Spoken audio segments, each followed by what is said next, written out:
Hi everyone, welcome to this week's Lead Nudge. I am Silvia, your inclusive leadership mentor, and today we're going to talk about how to escape the micromanagement trap. I wanted to have a talk about this topic because one of the number one things that it's being brought in the community is how do we avoid becoming micromanagers? And a lot of time this is coming because we might, as individual contributors, have experienced what micromanagement feels on the other side. And a lot of times what I hear within the community is how do we avoid being always hovering around our team members? As a new manager, especially if you were an expert on the work that you were doing, it might feel a little bit overwhelming to need to fight the urge to jump in every time. A lot of times in team conversations, you might already see a quicker way to do things, or you might see a potential mistake, or maybe you just want to ensure that everything is perfect. And that is totally normal because you arrive to be in the position that you are because you were performing well and that you might have that expertise.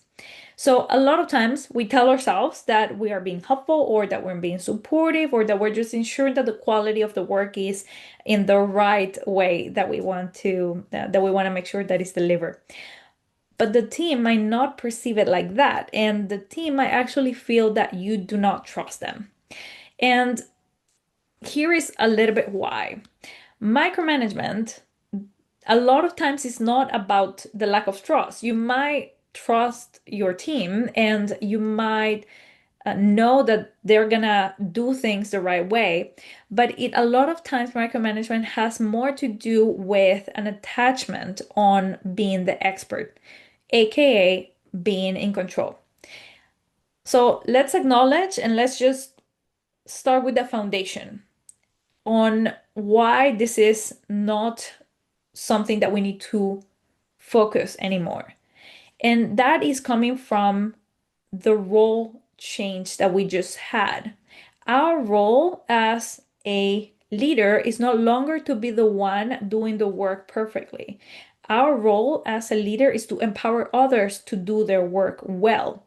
So, by taking this hovering approach, by being a micromanager, um, you're basically robbing the opportunity for them to learn, for your team to solve the problems in a creative way. And a lot of times that brings a sense of, or removing the sense of ownership that they might have over their own work. And leadership, at the end of the day, is not about control, it's about empowering others. So, what is the antidote? How do we fix this? And it all starts with clarity. So, the one antidote to micromanagement is clarity. Clarity on what?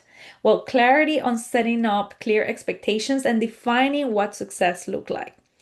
And so, for next week, and what I want you to do is to focus on delegation with clarity with your team members.